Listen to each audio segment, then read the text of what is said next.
Hello guys. और बताओ क्या हाल चाल है? सब बढ़िया, सब ठीक ठाक तो है? ओके, तो सब मज़े कर रहे होंगे लॉकडाउन कोरोना में। घर पे रहिए, सेफ रहिए। और घर पे बैठे बैठे हम कहाँ पहुँच गए? पार्ट 4 पे पहुँच गए, क्लास 9 पार्ट 4 हिस्ट्री का। और यह है चैप्टर नंबर 1, जिसका नाम बहुत ही अच्छे से याद है आपको। हमने इतने सारे पार्ट्स में जो किया है, फ्रेंच रिवॉल्यूशन, इसमें हमने सब कुछ डिस्कस तो कर लिया है। पार्ट 1, 2, 3, 4 से जो इस वीडियो को पहली बार देख रहे हैं उनके लिए मैं पार्ट 1, 2, 3, 4 की लिंक डिस्क्रिप्शन में दे दूँगी, तो वहाँ से जाकर देख सकते हैं। और जो पहली बार चैनल में आया था वो like, share, comment and subscribe ज़रूर कीजिए। मेरा मार कर ये देखा है क्या? ये जो भी लिखा है ना उसे कर दो, प्लीज़ कर दो, please please please please please. अब हम देखेंगे फ्रांस में कैसा वोटिंग सिस्टम था, फ्रांस में कैसे कैसे वोट दिए जाते थे। तो पहले हम वोटिंग सिस्टम जानने हैं तो हमें 2 कैटेगरीज तो पता होनी चाहिए फ्रांस की। वो क्या है 2 कैटेगरीज? एक तो है एक्टिव सिटीज़न, जो फ्रांस के सिटीज़न थे। सिटीज़न यानी कि जो फ्रांस के लोग थे, वो 2 पार्ट्स में डिवाइडेड थे। मतलब है तो तीन स्टेट्स थी, पर स्टेट्स नहीं, 2। एक्टिव, पैसिव, ये 2 सिटीज़न थे, एक्टिव एंड पैसिव सिटीज़न। और जो राइट था वोट देने का वो किसको था? बताओ बताओ बताओ। इन दोनों में से किसको होगा? इन दोनों में से वोट देने का अधिकार किसको? इनएक्टिव सिटीजन को। अब देखते हैं इनएक्टिव सिटीजन के पास ऐसा क्या था जो ये वोट दे सकते थे। ऐसा क्या खास था इनके पास जो ये वोट दे रहे, और जो कि पैसिव सिटीजन के पास नहीं था। तो हम यही देखते हैं एक्टिव सिटीजन के पास क्या क्या चीज़ें हैं। अब देखो कि जो एक्टिव सिटीजन थे वो कौन से थे। एक तो ओनली मैन, ये जो आदमी है मैन, जो कि है 25 साल से बड़ा, वोट वही दे सकता है जो 25 साल का या 25 साल से बड़ा। अगर फ्रांस में तुम थे तो तुम्हें 25 साल का होना चाहिए और 25 साल से बड़ा। पर अब तो इंडिया में जो है, इंडिया में 18 साल से ऊपर वाले वोट दे सकते हैं, 18 साल या 18 साल से ऊपर।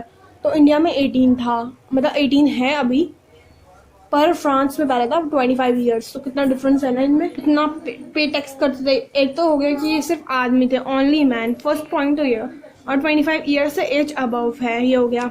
और थर्ड ये पे टैक्स करते थे 3 दिन का, जितना ही कमाते। जैसे एक दिन में ये 50 रुपये कम, 50 तो कम ही हो गया कुछ, 300 रुपये एक दिन में कमाते थे। दूसरे दिन में भी 300 रुपये कमाते थे, 3 दिन में भी 300।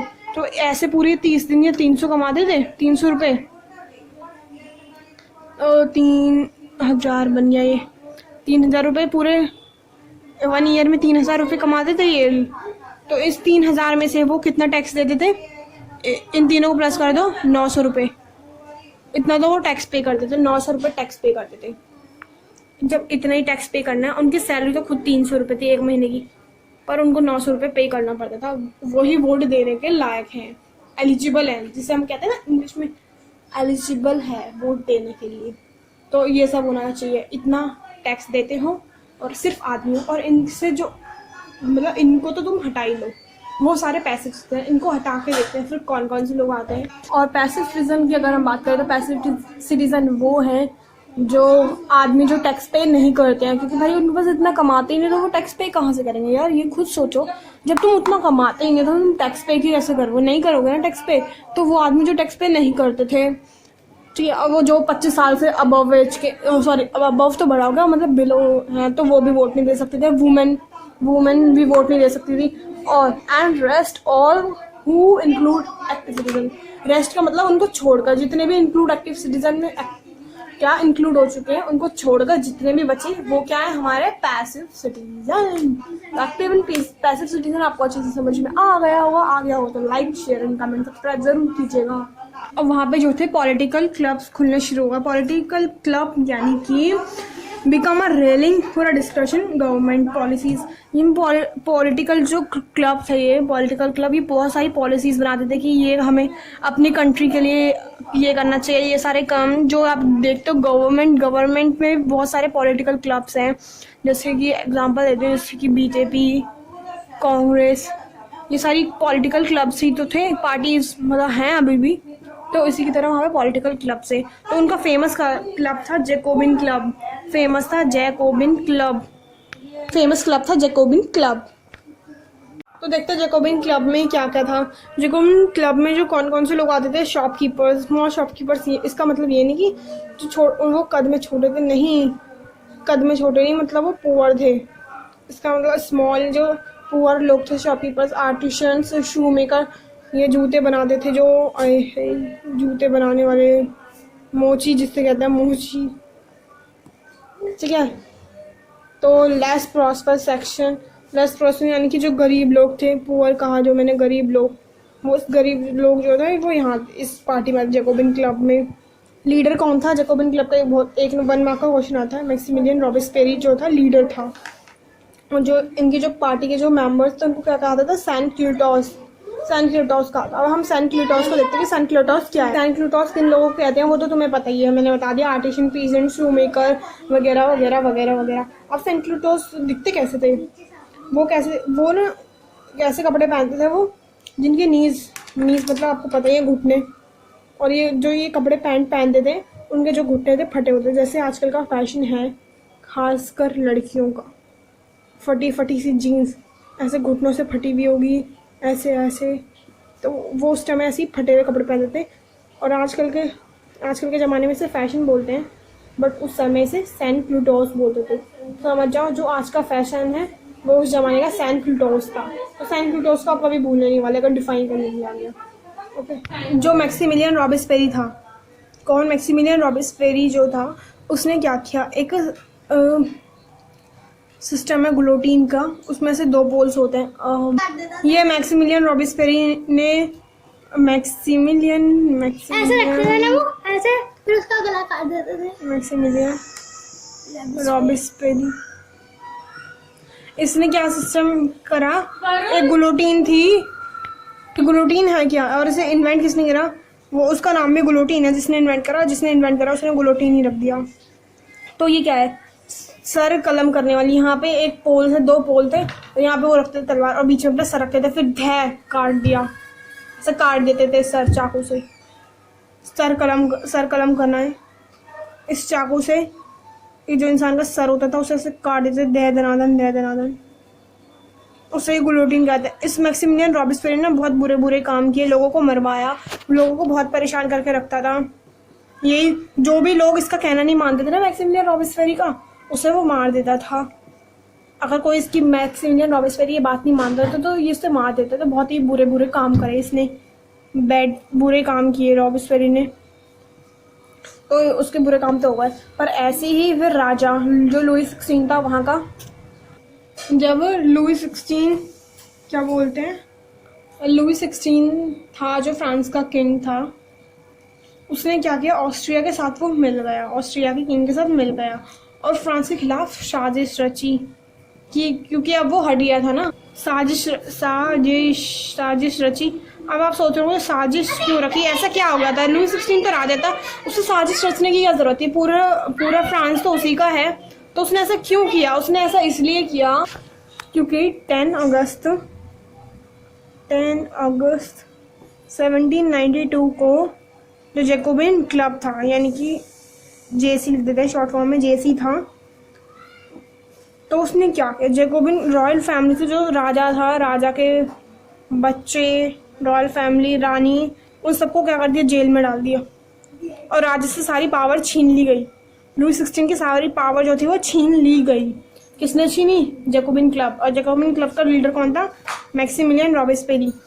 तो ये सारी करतूतें थी मैक्सिमिलियन रॉबेस्पेरी, इसने बहुत ही आतंक मचा रखा था। मैक्सिमिलियन रॉबेस्पेरी ने पूरे फ्रांस को आतंक मचा दिया था, बहुत ही बुरा आदमी था फ्रांस का रॉबेस्पेरी। तो फिर आगे क्या हुआ, जब उसको जेल डाल दिया, जेल डालने के बाद गुस्सा ही आएगा हर किसी को। और जो रॉयल फैमिली थी वो क्या जेल में चली गई, रो रहे हैं प्रिजन के अंदर घुसकर, इनको जेल कर दिया था। किसने किया था?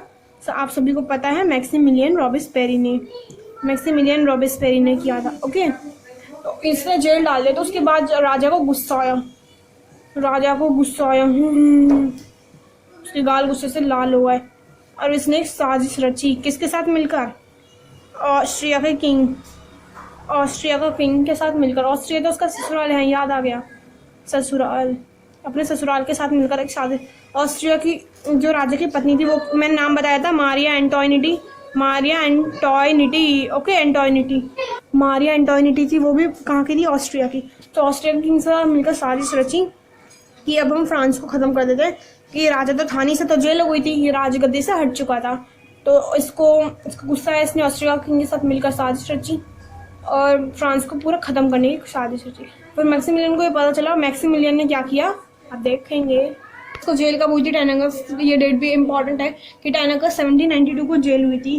पर फ्रांस जो था मोनार्की था, तो 21 सितंबर 1792 को जो फ्रांस था, सितंबर, ओके, तो अगस्त सितंबर, तो पहले 10 अगस्त को जेल किया और 21 सितंबर को जो फ्रांस था वो क्या रिपब्लिक बन गया।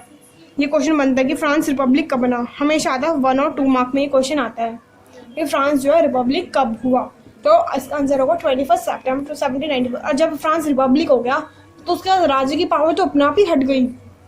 राजा जब हट गया तो फिर राजा ने तभी तो मतलब राजा ने ऑस्ट्रिया के खिलाफ मिलकर साजिश रची। आज के लिए तो इतना ही, यहाँ तक समझेंगे कि फ्रांस जो था 21 सितंबर को 1792 को फ्रांस जो है रिपब्लिक डिक्लेयर हो गया और राजा को क्या हो गई, जेल हो गई। इतना तो हमने पढ़ लिया। अब हम पार्ट 5 में ये पढ़ेंगे कि जो फ्रांस के राजा को जेल होने के बाद क्या हुआ। बहुत इंटरेस्टिंग स्टोरी, जेल होने के बाद क्या हुआ और मैक्सिमिलियन रॉबेस्पेरी ने आगे क्या क्या किया, कुछ किया या नहीं किया, और उसके बाद मैक्सिमिलियन रॉबेस के बाद कौन सा राजा आया फ्रांस में राज करने के लिए, क्योंकि राजाओं की तो कमी नहीं थी भाई फ्रांस में। एक ज़्यादा था, दूसरा टपक जाता था, ऐसे राजाओं की बहुत लंबी लाइन है। इतनी लंबी लाइन आप सोच भी नहीं सकते कि इतने किंग्स थे। तो अभी हम ये देखेंगे पार्ट 5 में कि राजा को जेल होने के बाद क्या किया।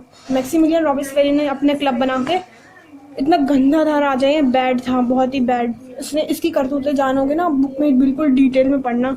इसने और क्या कर दिया, सब लोगों को मार दिया इसने। इसके जो भी खिलाफ कोई न्यूज़पेपर में छाप देता था इसके खिलाफ, तो ये बहुत बुरा करता था। तो आगे जानने के लिए हम पार्ट 5 का वेट करेंगे। तो पार्ट 5 देखने के लिए इस चैनल को लाइक शेयर एंड सब्सक्राइब तो ज़रूर कीजिएगा ताकि आपको नोटिफिकेशन मिल जाए पार्ट 5 का। बहुत इंपॉर्टेंट है और ज़्यादातर क्वेश्चन पार्ट 5 से ही बनेंगे जो मैं बनाऊंगी। ओके, तब तक के लिए बाय बाय, मिलेंगे नेक्स्ट वीडियो में। तब तक के लिए इस वीडियो को लाइक शेयर कमेंट सब्सक्राइब ज़रूर कीजिएगा। Okay, bye bye.